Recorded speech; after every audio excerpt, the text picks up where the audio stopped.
पहले वाले वीडियो में मैं आप लोगों को सेंटेंस और दियर काइंड्स के बारे में बताया था, जिसमें सब्जेक्ट और प्रेडिकेट पहचानना हम आप लोगों को सिखाए थे।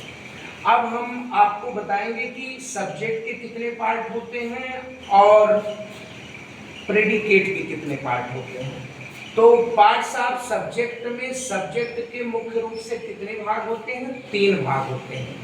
एक तो डिटरमाइनर होता है, दूसरा क्वालिफायर होता है, तीसरा हेडवर्ड या मेन वर्ड होता है। अब इन तीनों को पहचानने के लिए हमें क्या करना है? क्वालिफायर। जैसे क्वालिफायर किसे कहते हैं? बड़ा ही आसान तरीके से हमने इसका डिफिनेशन लिखा है। जब सब्जेक्ट की व्याख्या करने के लिए एक शब्द का प्रयोग हुआ हो तो उसे क्वालिफायर कहते हैं, जो सब्जेक्ट के पहले आता है। जैसे एक सेंटेंस मैंने लिखा है, माई फादर कॉल्ड मी।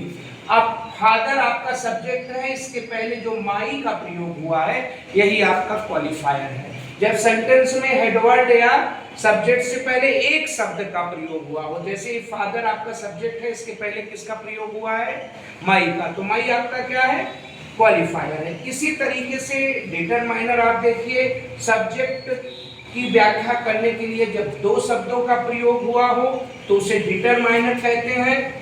तब सब्जेक्ट का जो पहला शब्द होता है वो डिटरमाइनर कहलाता है और जो दूसरा शब्द होता है वह क्वालिफायर मान लिया जाता है। जैसे आप लोग देखिए, a young boy helped my mother, ये सेंटेंस। अब इसमें बॉय आपका क्या है? सब्जेक्ट है। तो सब्जेक्ट के पहले 2 वर्ड आया है, एक तो ए आया है और दूसरा यंग आया है। तो ये आपका क्या हो जाएगा? क्वालिफायर हो जाएगा।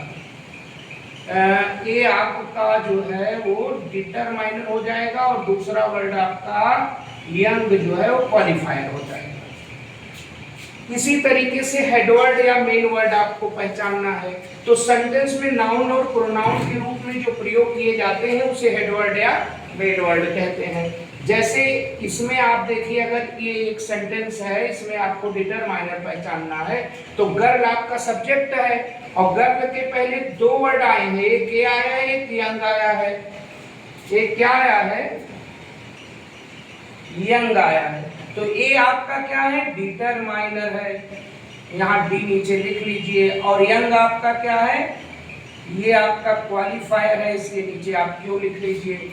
और उसके बाद आपका ये गर्ल आपका क्या है? एक नाउन है, इसलिए ये क्या होगा? आपका सब्जेक्ट होगा।